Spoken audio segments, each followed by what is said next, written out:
Boa noite, vamos ver se é desta que o direto acaba por dar normalmente. Se calhar vai ser agora. Bom, parece que afinal já está a funcionar dentro do que é normalidade e que acabou por me trazer alguns dissabores aqui, até há instantes. Eu já estava a ficar a pessoa às tantas, naturalmente já começa a questionar muita coisa. Eu espero que, para todos os efeitos, me estejam a conseguir ver e ouvir devidamente. Eu já tenho de fazer esta questão, porque fico naturalmente aqui com receio de que vá tudo abaixo outra vez. Espero que não vá desta vez, mas todos aqueles que forem entrando, espero que pelo menos consigam ver agora. Não faço ideia o que é que aconteceu.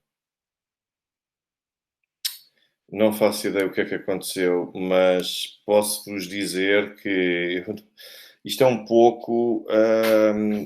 Eu não acredito em bruxas, pero que elas há. Isto parece um pouco assim. Eu não quero parecer paranoico com estas coisas. Ainda agora estava aqui a falar com alguém. Eu não quero parecer paranoico com estas coisas naturalmente, nem quero parecer que estou aqui a entrar numa onda de conspiração. Sim, pelo menos parece que a questão dos segundos já passou e eu acho que é o mais importante para agora começar a retomar o direto, mas eu posso-vos dizer que ainda hoje estava a gravar a entrevista com o jornalista do Níger que me estava a fazer a análise sobre a situação no Níger.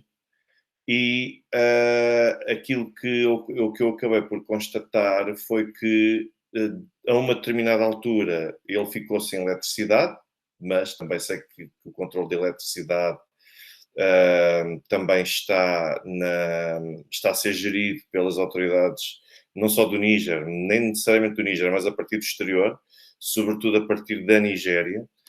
Portanto, é natural que possa existir esse tipo de quebras, mas eu estava, e vocês vão ver na gravação, estava a gravar com o jornalista do Níger e eu gravei para aí 60%.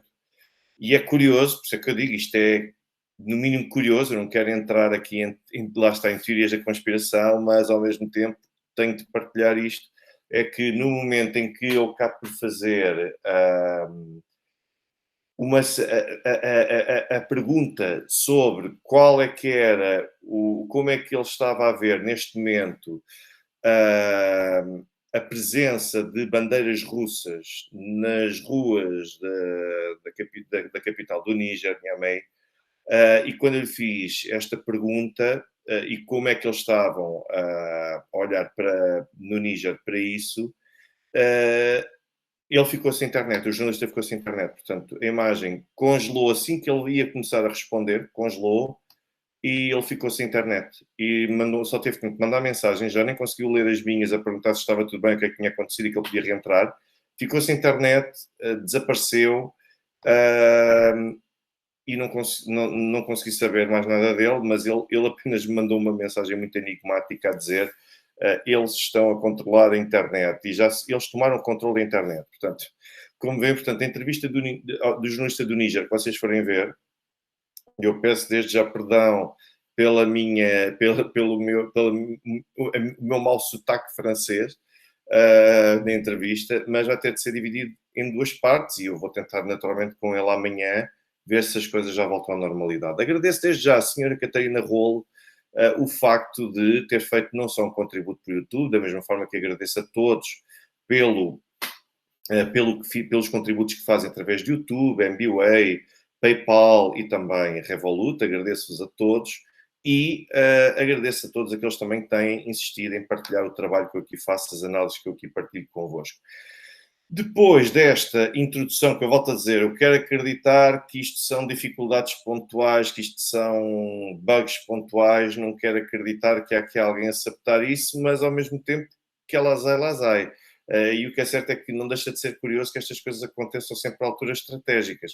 Mas não vou estar aqui a dizer que agora que ouço barulhos quando faço chamadas telefónicas, não me vou apanhar a dizer esse tipo de coisas. Portanto, só estou a querer partilhar convosco o ponto de situação para perceberem o que é que aconteceu. Muito bem, perante isto, como se diz na Marinha, fogo à peça. Portanto, vamos claramente avançar para aquilo que nos traz aqui hoje. E é curioso porque, bom, eu agora vou ter que começar praticamente aqui tudo de novo com uma série de coisas. Até reiniciei o computador. Eu vou partilhar convosco uma página de Expresso, porque há aqui uma página de Expresso muito curiosa que eu hoje estava aqui a ler as notícias do Expresso e, de facto, deixem-me ver se eu consigo partilhar convosco. Eu até tenho medo de carregar em qualquer coisa, pelo menos enquanto não percebo o que é que aconteceu, mas, bom, pelos vistos, provavelmente foi aqui algum bug que aconteceu desta forma estranha e bizarra. Mas eu vou partilhar convosco aquilo que foi uma notícia do Expresso, um conjunto de notícias do Expresso. Vocês sabem que o Expresso lança sempre uma compilação de notícias sobre o conflito entre a Rússia e a Ucrânia, e depois reparem logo aqui no título, em que toda a gente acha com normalidade: Lituânia congelou contas bancárias de empresas russas e bielorrussas. Não se passa nada, eles justificam isto como suposta luta do combate ao branqueamento de capitais, mas é para vocês perceberem o ponto de situação em que a nossa Europa se encontra atualmente. É muito crítica e se calhar é contra isto também que cada vez mais pessoas vão se insurgindo contra o apoio que tem sido concedido à Ucrânia, a forma quase cega como se tem tornado a Ucrânia e feito de Zelensky uma espécie de seita com um líder, e incondicional e cegamente se esquecem, se atropelam todos os direitos que estão em vigor no contexto europeu, e vamos congelar contas bancárias num valor superior a 100 milhões de euros, que não deixa de ser significativo. 100 milhões de euros em depósitos bancários que subitamente são travados por causa desta posição da Lituânia, que decide bloquear. Mas aquilo que eu queria era, basicamente, deixem-me ver se eu consigo encontrar, porque, bom, antes nós temos esta questão dos vistos gold também, uma notícia mais recente, que diz que a Itália suspende os vistos gold para russos e bielorrussos. O que eu gostaria de comunicar é que não existe nenhum dado semelhante a esse relativamente a Portugal, pelo contrário, as pessoas que tiveram os vistos gold concedidos, o governo vai acabar, e isto foi aprovado no Parlamento, que o governo vai acabar com os vistos gold, eles vão acabar, mas vão acabar na perspectiva de novos processos que viessem ou que houvesse a hipótese de poderem vir a ser propostos por cidadãos independentemente da nacionalidade. Portanto, os vistos gold vão acabar, isso passou naturalmente no Parlamento, mas aqueles vistos gold que neste momento se encontram em curso, esses vistos gold vão continuar com a hipótese de serem renovados. Portanto, olhando para as alterações ao artigo 90A da Lei 23/2007, do regime de entrada, permanência, saída e expulsão de estrangeiros do território nacional, os vistos gold que estão neste momento em curso ou os processos que estão a ser analisados no presente, esses vão continuar. Mas aquilo que não vai haver vai ser novos processos de vistos gold a partir do momento em que entra em vigor a lei. Portanto, a Itália decidiu suspender para a Rússia e para bielorrussos. Uma vez mais, nós percebemos. Bom, a senhora Giorgia Meloni, não sei quem estava absolutamente entusiasmado com a perspectiva de Giorgia Meloni relativamente à Ucrânia e aos russos. Uma coisa é retórica, outra coisa depois é realpolitik. E perceber-se que se está isolado e que se precisa de um conjunto de parceiros para se poder dialogar e também operar alguma coisa de positivo no plano interno, isso muitas vezes implica que, pelo menos para alguns políticos, que tenham de aceitar e reconhecer as coisas como elas são, e que se rendam em vez de tentarem fazer um pouco como Viktor Orbán e assumirem as suas posições. Mas aquilo que eu vos queria dizer era anunciar, era a notícia que foi aqui partilhada. Aqui está. Então, hoje, pelas 17h30, foi publicada uma das várias notícias no Jornal Expresso do dia de hoje, às 17h30, que citam a CNN Internacional, que, por sua vez, cita o vice-comandante do Grupo Operacional e Estratégico de Tábria, que disse que as tropas avançam centenas de metros na direção da vila de Rabatínia. Vamos ver. O que é que diz Serhii Kuzmin? Bem, desde já, eu acho uma vez mais curioso, e aqui se vê o que é mau jornalismo. Pegar-se nas declarações de uma parte interessada, ignorar-se completamente se isto é propaganda ou não se fazer o recorte sobre se isto é propaganda ou não, e extrair-se esse trecho por parte dessa parte interessada e fazer disso um título. Seria mais honesto se aqui, em vez de estarmos a ler avanços ucranianos de centenas de metros na região de Zaparódia, se nós víssemos o comandante ucraniano alega avanço de centenas de metros. Assim como estas coisas estão, vejam que aqui então, logo na primeira linha também, nem sequer se diz que é, quem está a dizer isso, que é o vice-comandante do Grupo Operacional e Estratégico de Tábria. Vejam que aquilo que nós estamos aqui a ver é uma afirmação de que os ucranianos estão a conquistar centenas de metros na região de Zaparódia. E vejam que esta notícia termina sem mais nada. Ou seja, a única coisa que eles estão aqui a lamentar é acrescentando que a zona tem uma quantidade elevada de minas. É tudo o que nós vemos aqui. Portanto, quem vier aqui ler isto, acredita que os ucranianos estão genuinamente a fazer avanços em Zaparódia. Bom, mas deixem-me dizer-vos uma coisa. É que esta notícia, apesar de ter sido difundida às 17h30, e já ter sido mastigada pela CNN Internacional e também ter passado completamente ao lado sobre se faz sentido aquilo que o vice-comandante do Grupo Operacional e Estratégico de Tábria disse, eu posso-vos dizer que esta notícia às 17h30 já estava desatualizada. E estava desatualizada, bom, para já, junta componentes de notícias falsas com notícias desatualizadas. Porquê? Porque os ucranianos não conquistaram centenas de metros na direção da vila de Rabatínia. Os ucranianos conseguiram avançar algumas posições até chegar a locais onde poderiam ter vantagem sobre os russos e tentar romper a defesa russa, mas isto não corresponde a centenas de metros, nem de perto nem de longe. Eu espero que as pessoas tenham noção do que é que são centenas de metros. Não são centenas de passos, não são centenas de palmos. Estamos a falar de centenas de metros. Ou seja, o que faz presumir que, no mínimo, os ucranianos avançaram 200 metros. No mínimo. Mas quando se fala em centenas, e desta forma tão aberta, basicamente aquilo que se está a tentar dizer é que avançaram e progrediram exponencialmente na direção da vila de Rabatínia. Bom, mas como eu disse, esta notícia está desatualizada, porque depois está desatualizada. Além da componente falsa, está desatualizada, porque mesmo as posições que tinham sido conquistadas pela Ucrânia foram hoje perdidas, todas elas, para os militares russos, mesmo na direção da vila de Rabatínia.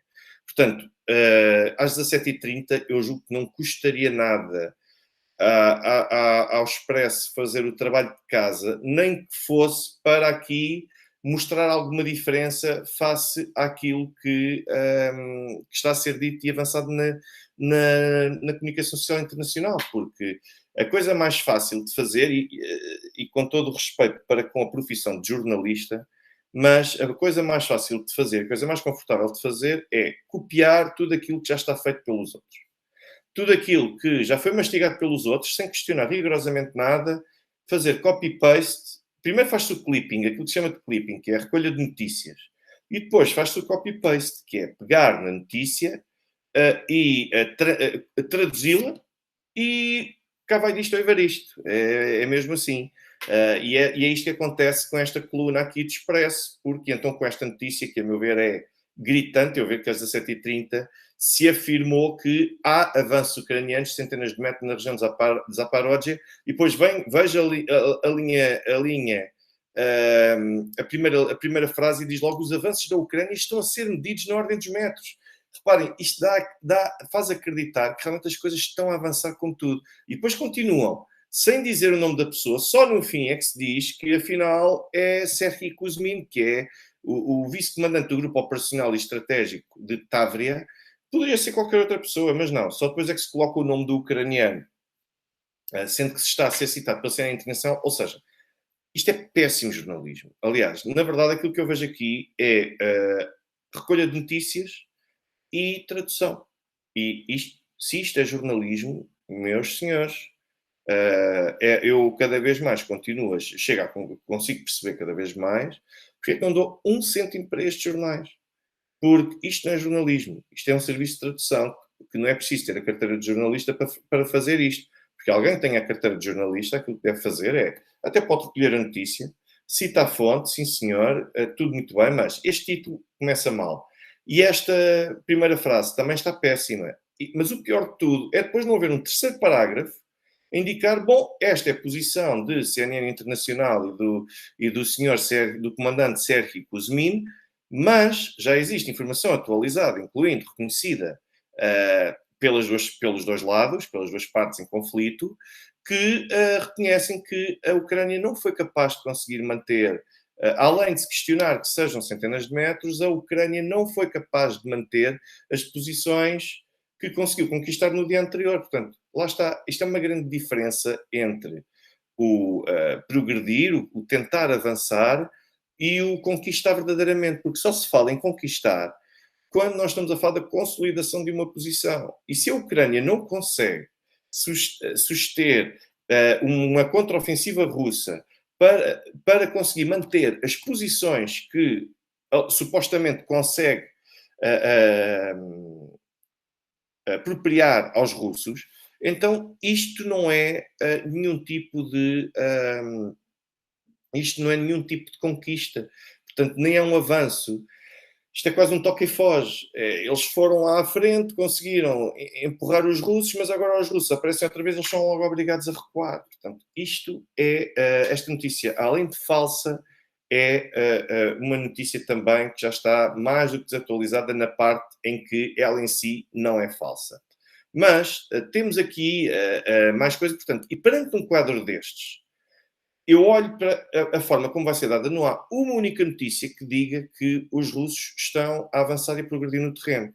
Deixem-me que vos diga, mesmo em Zaparódia, onde continua a insistir-se que os ucranianos estão a ter avanço e progresso em Zaparódia, temos de perceber o que é isto dos avanços. E este caso de Rabatínia é um desses exemplos mais significativos, que é os ucranianos, de facto, avançam alguns palmos, que é mesmo assim, conseguem empurrar os russos para fora das suas posições numa fase adiantada da linha da frente, mas depois não conseguem manter aquelas posições. Ou seja, menos de 24 horas depois, eles acabam por sair. Portanto, porque se não saírem, vão ser dizimados, vão ser eliminados, vão ser exterminados. Portanto, parece-me a mim que é preciso dar as notícias com algum rigor. Em vez de se fazer crer aqui que em Zaparódia a Ucrânia está a ter avanços. Avanços? A Ucrânia está a ter avanços em Zaparódia? Bom, deixem-me que vos diga que a questão de Rabatino é só um desses péssimos exemplos de que a Ucrânia estará a ganhar, a avançar centenas de metros. Portanto, com base neste tipo de relatos, a Ucrânia já tinha chegado ao Mar Negro e ao Mar de Azov com todos os avanços que já tinha feito por esta hora. Mas a verdade é que depois nós temos de ver aquilo que é feito, que, no sentido de que os russos não só estão a aproveitar esta vocação defensiva dos ucranianos, como depois nós temos ainda também as perdas significativas no lado ucraniano e que vêm desmontar ainda mais não só esta contraofensiva e a diminuir as probabilidades de sucesso, que já não eram muitas, mas cada vez são menos, e ao mesmo tempo a assegurar a vantagem para que os russos se sintam confortáveis a contra-atacar e a conduzirem contraofensivas. Vamos falar de Zaparódia.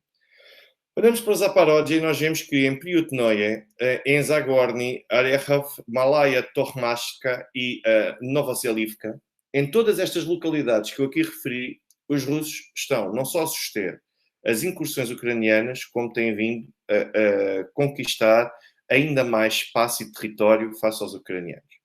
Eu não sei se alguém está a dar essa informação ou não, porque lá está. Por acaso fui ver se o Expresso poderia estar ali a dar ênfase a algum aspecto em particular, cruzei-me com isto, pelas características que eu já descrevi há pouco, mas não sei se relativamente a Zaporozhye, se isto está a ser dito. É que os russos estão a atacar na medida em que o podem fazer, nestas localidades e estão a suster as iniciativas todas desencadeadas pela Ucrânia em toda esta província de Zaporozhye. Ou seja, não digam que os ucranianos estão a atacar, porque quando nós olhamos para os acontecimentos e para o teatro de operações, nós conseguimos chegar a uma outra conclusão. Ainda hoje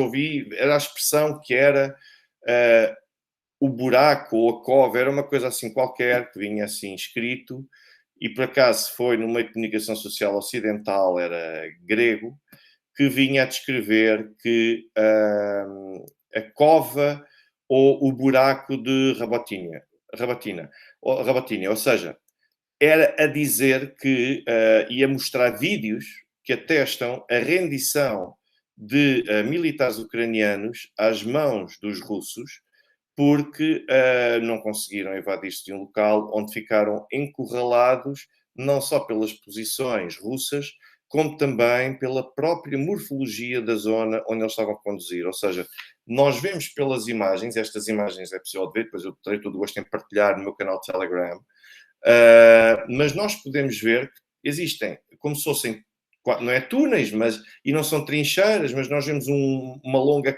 cova, por assim dizer, ou um buraco, e eles não conseguiram sair de lá.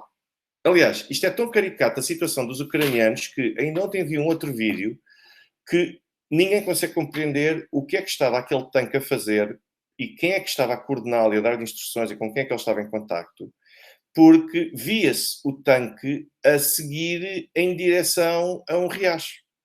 E caiu ao riacho e ali ficou. Quer dizer, isto é mais um sinal da desorientação em que as Forças Armadas da Ucrânia se encontram no presente momento.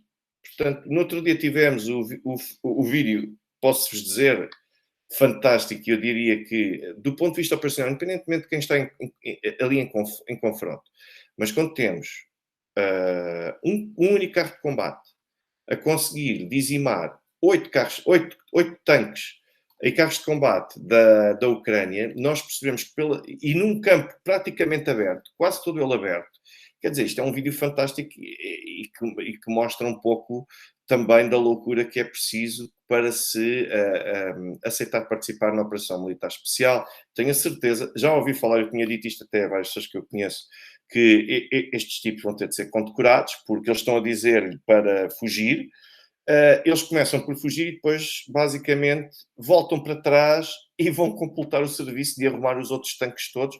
Eu não sei se vocês viram este vídeo, mas este vídeo é simplesmente incrível. Eu disse logo, estes tipos vão ser considerados heróis, porque este tipo de comportamento é naturalmente reconhecido.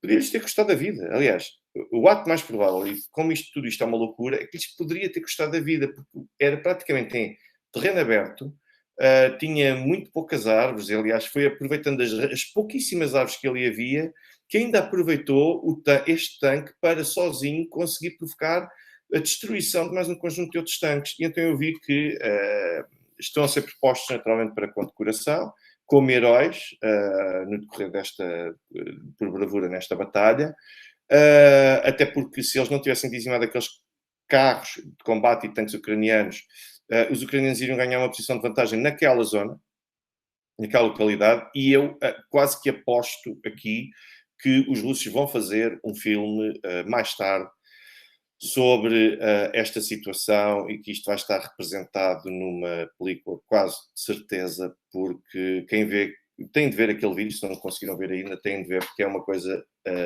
absurda, de enorme e de bravura, e acima de tudo eu diria de loucura, porque é preciso a pessoa estar num momento de adrenalina tal que não consiga pensar de forma racional e ao ponto de compreender que é muito mais provável morrer se voltar para trás do que avançar. Mas, relativamente a Zaparódia, já vos descrevi o ponto de situação e agora posso-vos descrever, por exemplo, em Donetsk, continua intensíssimo o combate ou os combates em duas frentes, uma frente noroeste e uma frente sudoeste, que os ucranianos estão a tentar e continuam a pressionar os russos em Artyomovsk, sem sucesso até ao presente momento. Pelo contrário, os ucranianos estão a arriscar com imenso daquilo que têm e os ucranianos estão a ter baixas pesadíssimas só para tentar colocar pressão em Artyomovsk. Não estão a ser bem-sucedidos os ucranianos nesses ataques, mas há também inúmeras notícias de ataques repelidos ainda na República Popular de Donetsk, de Kleshchevka e também de Zetseva. E depois temos ainda em Krasny Liman um contra-ataque ucraniano que estava a ser preparado no sentido em que estavam a ser concentrados militares, tanques e armamento para conduzir uma outra ofensiva paralela em Krasny Liman e que também foi desfeita. Ainda sobre ataques repelidos, já na República Popular de Lugansk, nós temos em Novovodiane, Chervana Popovka e Chervanaya Dibrova, em que os ataques foram repelidos também, as tentativas de pressão, ou seja, toda a linha da frente está sob pressão neste momento. É também uma coisa incrível, porque nós estamos a falar de várias centenas de quilómetros, de mais de 1 quilómetro, de mais de 1000 quilómetros, perdão, de linha da frente. É uma coisa absurda e todos estão sob pressão. E em Lugansk e em Donetsk, as coisas até agora, pelo lado russo, continuam dentro daquilo que é o previsto. Mas há aqui um outro detalhe também que eu gostaria de revelar, que é, ainda hoje estava a ver também as posições, espaço-posições dos ucranianos relativamente aos acontecimentos e, sobretudo, aos últimos acontecimentos dos últimos dias na linha da frente ou na linha de contacto.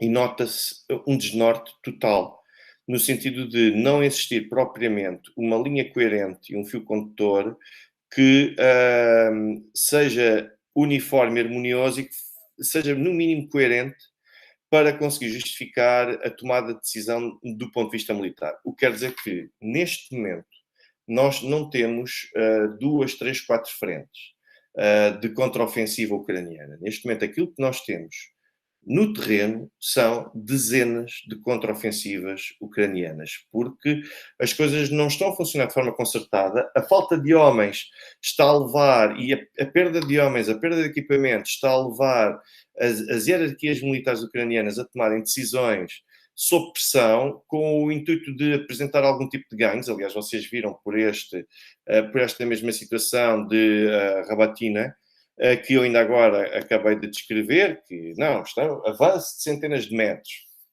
Mas durante quantas horas é que duraram aqueles alguns metros? Não interessa. O que interessa é continuar a manipular e a converter a opinião pública.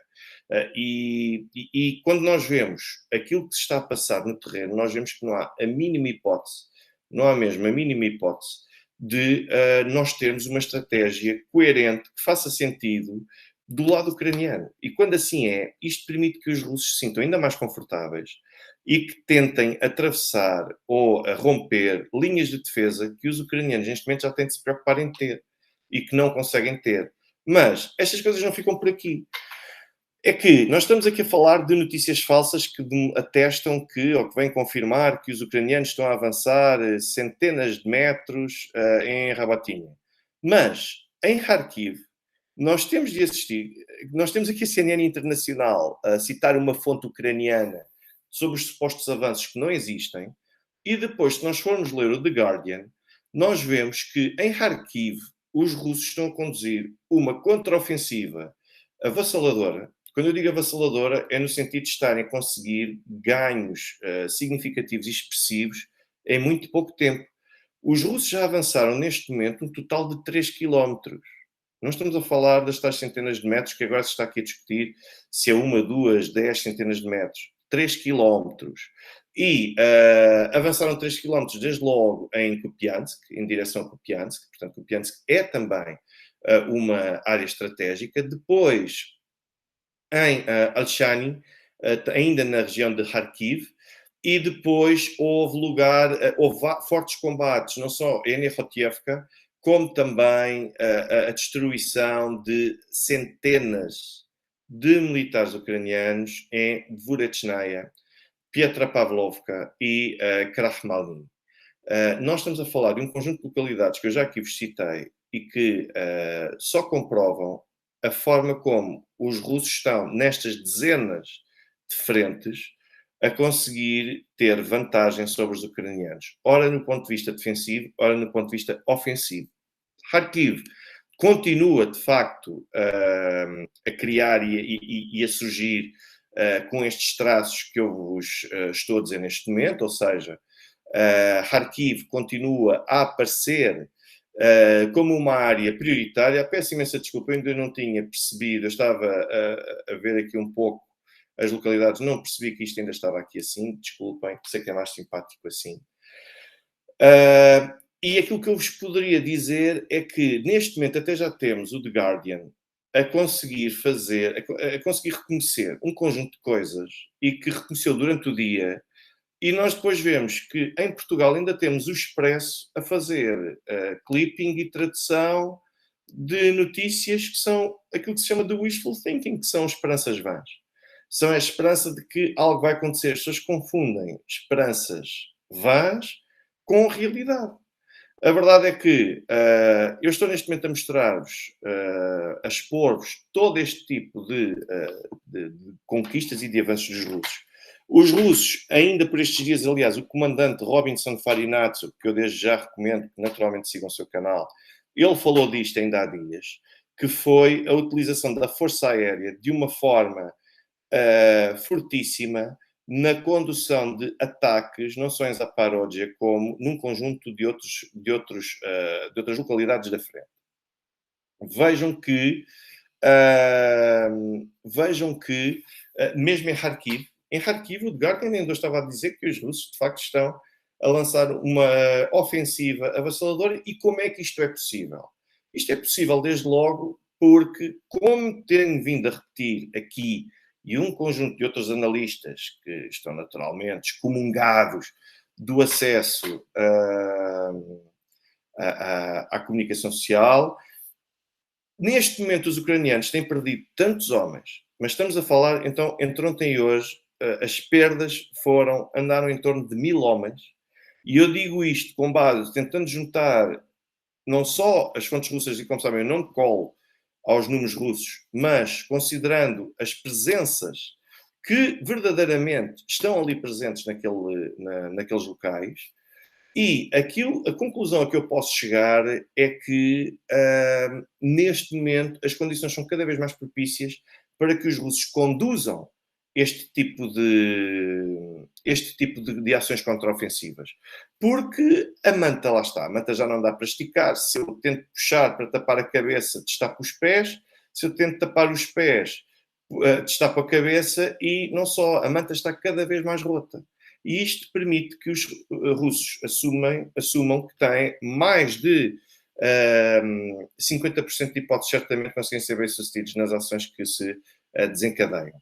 E eu com isto gostaria ainda de frisar, houve alguém que me deixou aqui uma nota que eu não queria deixar passar em claro. Foi a senhora Yulia Mega, que disse que, de acordo com as notícias que foram transmitidas pelos russos, houve 5 localidades em Kharkiv que foram libertadas. Vi essa notícia também, eu só não a referi nesses termos porque eu ainda não tive tempo, e nem sei se está disponível, de conseguir confirmar. Eu julgo que isto foram declarações à agência TASS, acho que foi isso.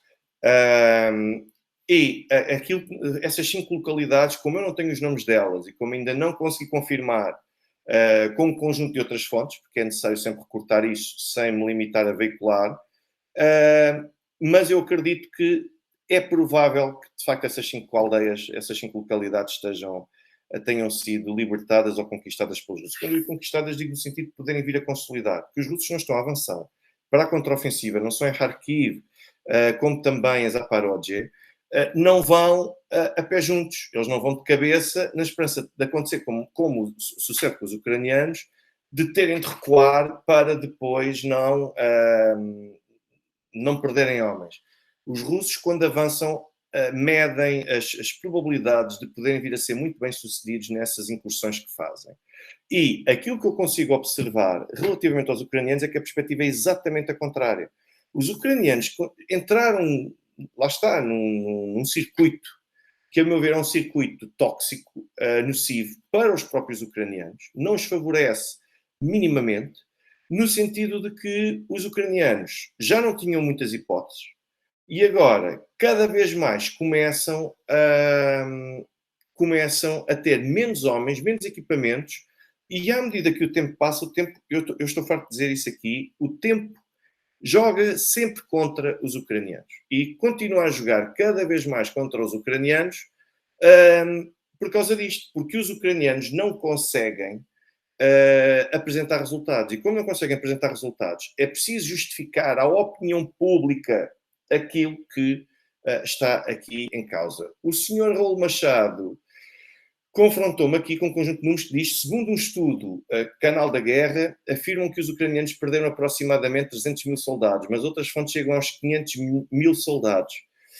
Os números é sempre perigoso e eu sempre frisei essa questão, por isso é que eu não me colo, naturalmente, nem me vinculo aos números, por exemplo, avançados pelos russos, da mesma forma que também não me vinculo, nem me colo minimamente aos números avançados pelo lado ucraniano ocidental.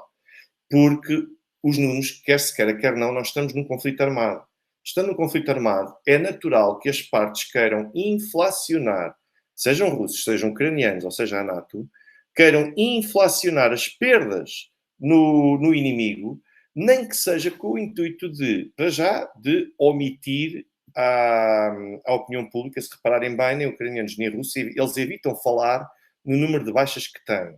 Porquê? Porque perante a opinião pública, quer dizer, a opinião pública do próprio país estar a ver que tem confirmação de um número que eles consideram que é mínimo de mortes e de feridos e de todo o conjunto de prejuízos que têm, é o governo, seja ucraniano, seja o russo, ou seja, algum governo europeu ou dos Estados Unidos, a dar um tiro no pé. Portanto, isto compreende-se, isto é uma questão de estratégia, isto compreende-se. Claramente, é uma questão de estratégia de propaganda que faz parte e que existe em todos os conflitos armados, seja por que lado for.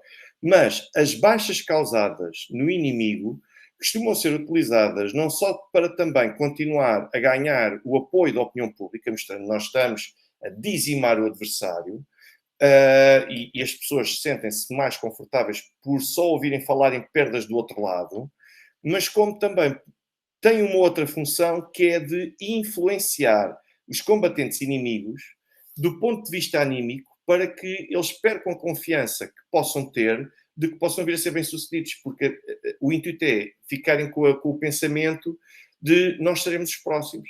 E se nós seremos os próximos, portanto, eles estão a arrasar, isto está a ser um rolo compressor, isto é um cilindro que está a passar aqui sobre todos nós estamos a perder, ou seja, o objetivo é afetar a moral. Quando se fala em aproximadamente 300 mil soldados de perdas, eu acho que é um número mais realista, mais perto dos 200 a 300 mil do que propriamente dos 500 mil. Mas isto, lá está, isto é um achismo. Eu sublinho isso. Isto é um achismo em que é que eu me baseio para este meu achismo? Baseio na informação que tem sido veiculada e há estudos de todas as formas e mais algumas. Os russos ainda não teria por acaso estavam a dizer, acho que a dizer que os ucranianos tinham tido pelo menos, salvo erro, perdido ou era 20 mil ou era 40 mil homens. Eu sei que a diferença é grande, mas eu já não me lembro dos números ao certo, porque lá está a volta a dizer, eu não me vinculo aos números, sejam do lado russo, sejam do lado ucraniano. Mas ou foram 20 mil ou foram 40 mil homens mortos do lado ucraniano desde o início desta fase da contraofensiva. Isso vale o que vale sempre. Pode até... Porquê? Como é que também muitas vezes são feitos estes cálculos? De parte a parte. Bom, temos, no sítio X, temos uma unidade que é composta por 500, 800, 1000 homens, o que for. nós conseguimos bombardear aquela zona toda. O mais provável é que tenham morrido todos. Ora bem, então se morreram todos ou se escapou mais ou menos 10% deles, então nós eliminamos ou nós assassinamos X. As contas são feitas assim. A menos que depois exista alguma hipótese de se conseguir recortar essa informação, com algum tipo de prisioneiro de guerra que possa corroborar esses números, ou se não for um prisioneiro de guerra a corroborar esses números, é também, por assim dizer, através depois, quando se conquistam os sítios, os locais, consegue-se aceder mais ou menos a algum tipo de cálculo matemático, mas ninguém anda ali a contar os cadáveres. Agora, o que é certo é que vou pegar nas palavras da senhora Yulia Mega outra vez.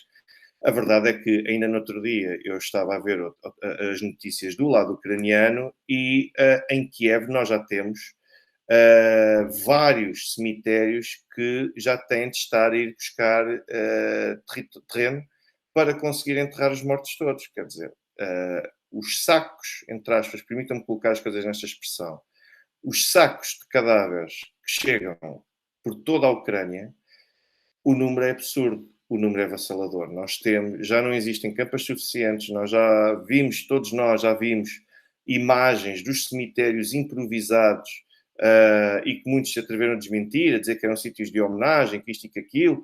Não é verdade. Nós temos cemitérios do lado ucraniano que são uma coisa verdadeiramente absurda.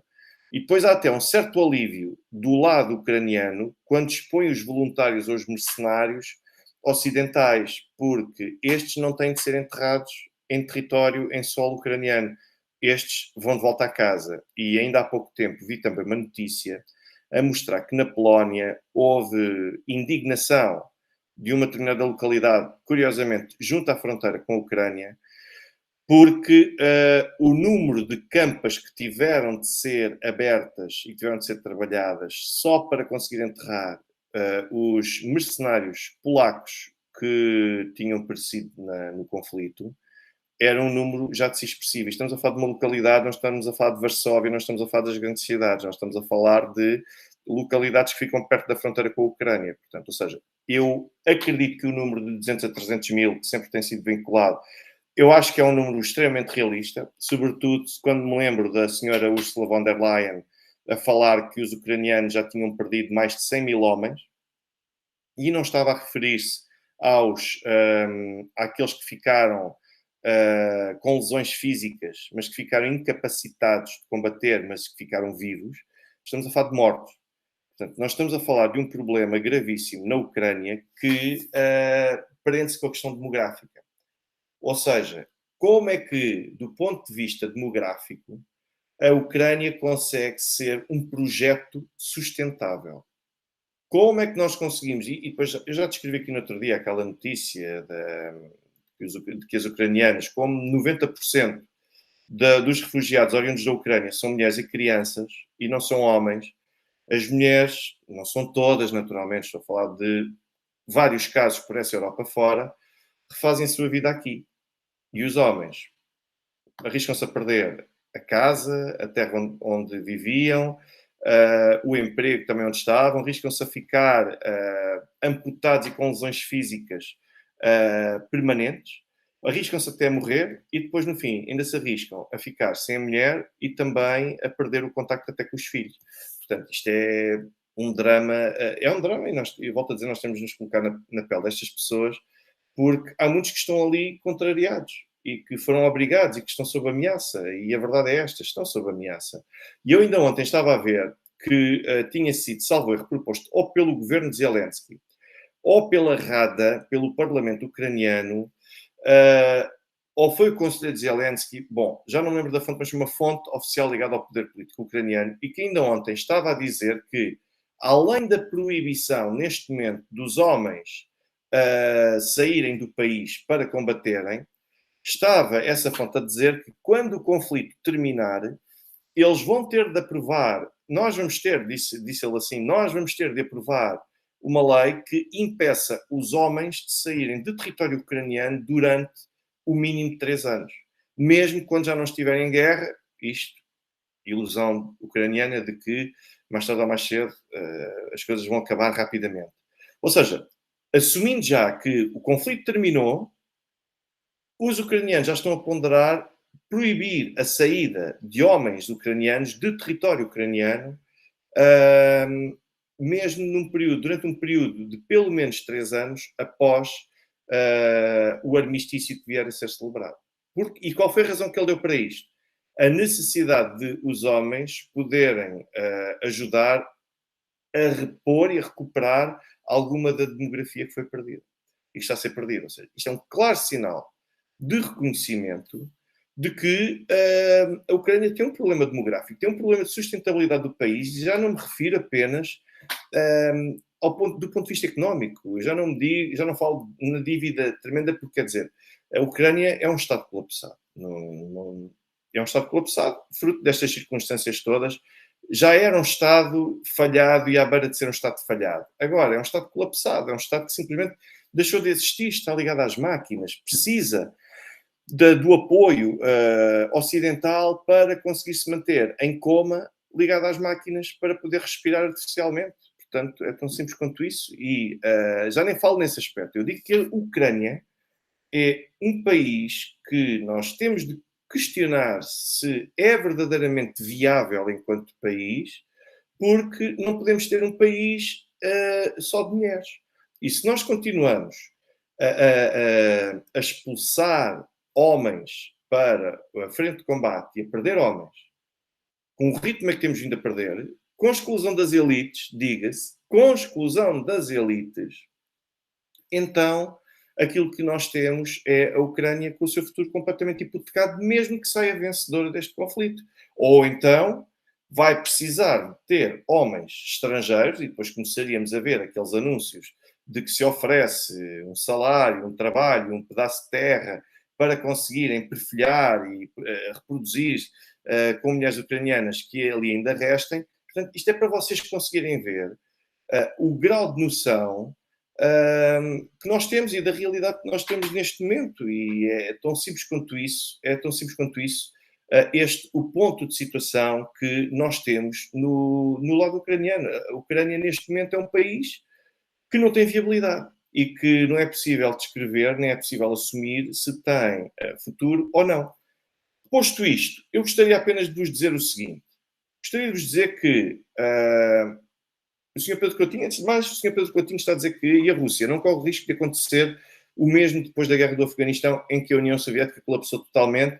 É assim, a Rússia perdendo o conflito, claro que sempre que um país desta natureza perde um conflito armado desta magnitude, isso acaba por ser uma oportunidade para, estando o sistema político desse país como é que eu ia dizer, em queda, muito pouco popular, muito mal afamado, estando aqui a falar de uma situação dessas, então, neste caso concreto, poderia acontecer à Rússia um renascer, por assim dizer, dessas questões, poderia-se ressuscitar outra vez essa questão dos nacionalismos por toda a Rússia. É, de facto, um dos riscos que a Rússia corre se for mal sucedida. Quando eu digo um dos riscos, não estou a dizer que é o que vai acontecer. O que eu estou a dizer é que é possível que possa, é um cenário possível, temos de admitir como um cenário possível. Mas, ainda assim, acho que neste momento é um cenário verdadeiramente, altamente improvável. Isso só aconteceria com um conjunto de variáveis que se pudessem verificar e que não fosse só a derrota na Operação Militar Especial.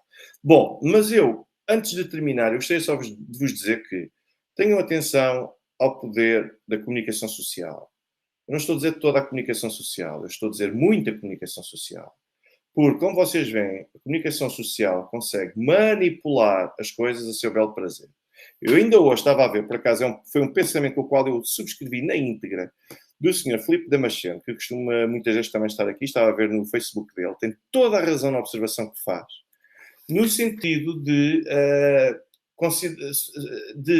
alertar para que as pessoas olhem para o facto de termos cada vez mais pessoas que nunca foram católicas, nunca tiveram qualquer tipo de ligação religiosa ou sequer de simpatia pelo Papa, pelo menos nunca o mostraram. Agora nós vemos pessoas que nem sequer são católicas e que subitamente nós damos por elas a citar o Papa Francisco e com várias citações do Papa Francisco. É assim, sim senhor. Atenção, eu volto a dizer, eu não sou contra a organização da Jornada Mundial da Juventude. A única coisa com que eu sou contra, que me faz com que eu me oponha, é ao facto de termos o Estado a injetar rios e rios de dinheiro para a realização de um evento desta natureza. Porque o Estado, sendo laico, deveria ter a obrigação de não participar. Uma coisa é propiciar as condições para que quem quiser que invista. Mas outra coisa é financiar. Mas ainda assim, eu publiquei no Twitter e tudo, e reconheço, termos aqui um evento desta magnitude, acho que é tremendo, é tremendamente importante, é fantástico, mas, ao mesmo tempo, continuar a contar com o Papa Francisco, a meu ver, é também um privilégio que está aqui, que não está ao alcance de todos. É um privilégio que não está aqui ao alcance de todos os países, e durante tanto tempo nós vimos a euforia e a forma como a Terra estava lá está e como influenciava crentes e não crentes. Isto para mim é fantástico. Eu acho até que é uma prova, e nós, independentemente de sermos católicos ou não, eu não sou católico, nunca fui católico, fui apenas batizado, e porque era tradição batizar-se todas as crianças naquela altura, pelo menos isso, depois o resto logo se via.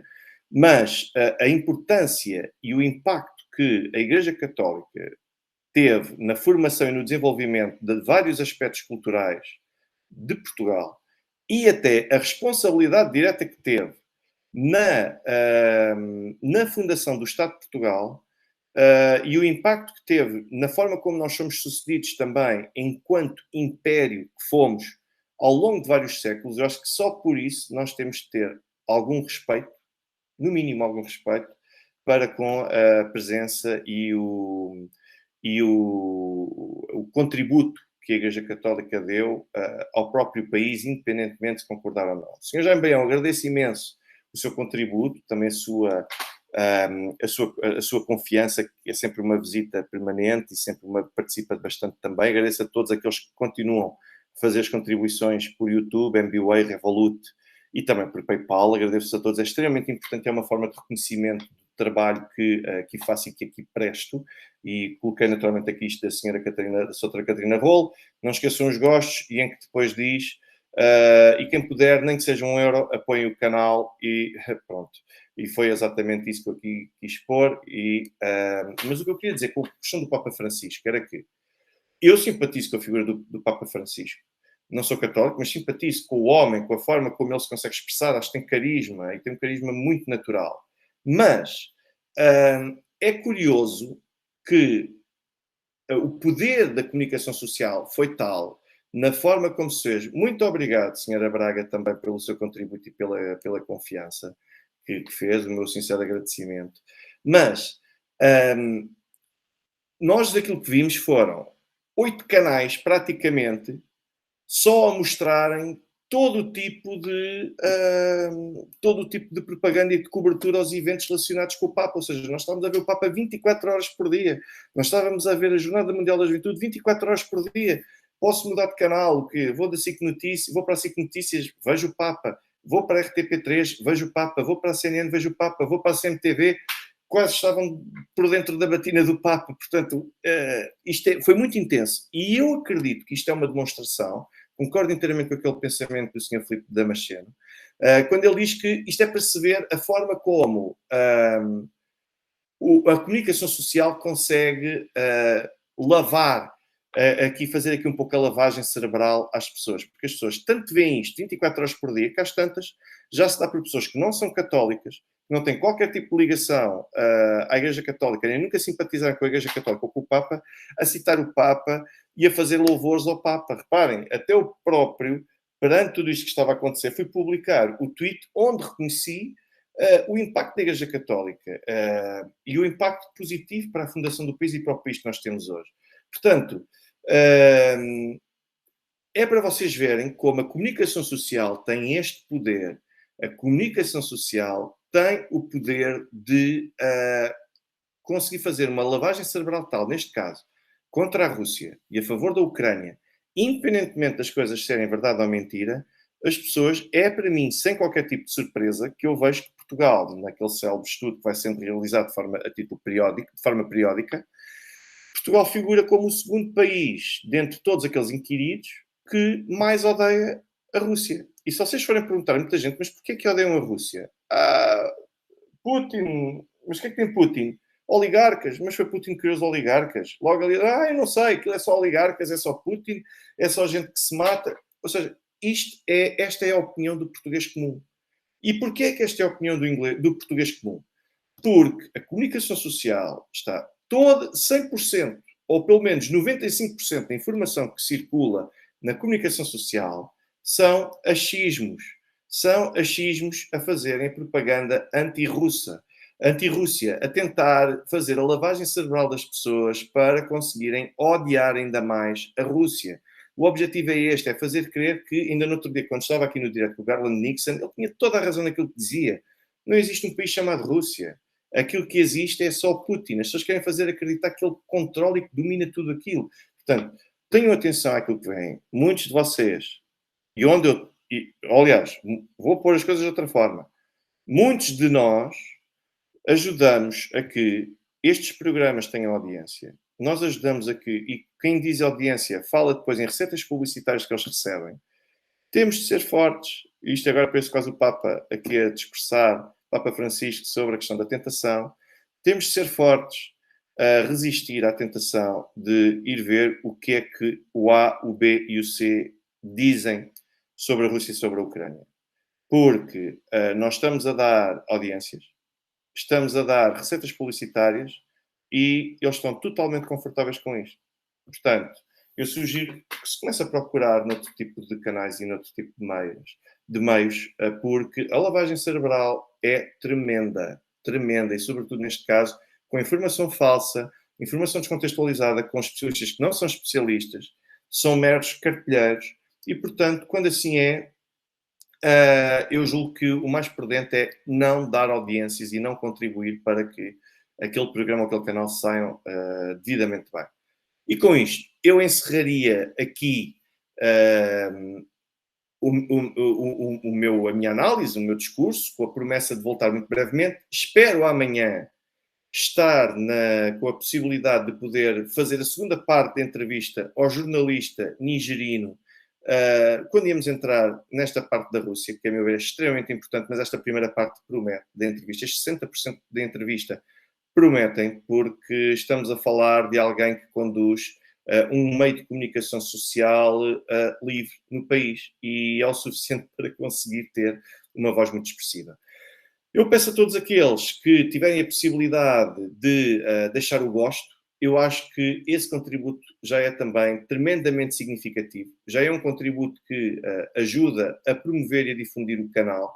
Eu sou também aquele senhor que estava aqui ainda agora a dizer que vem da Argentina e que segue o canal Arte da Guerra do comandante Robinson Farinazzo, porque eu tenho uma tremenda estima e por ser um brilhante analista também na forma como consegue analisar estes eventos. Aliás, foi só no canal dele que eu vi alguém capaz de falar no levantamento de várias aeronaves da Força Aérea Russa para conseguir atacar posições ucranianas junto da linha da frente e não só. Portanto, como veem, é informação com muito, muito rigor. Faço votos de um ótimo descanso a todos. Espero que todos tenham uma noite descansada e até uma próxima oportunidade. Tenham todos uma boa noite.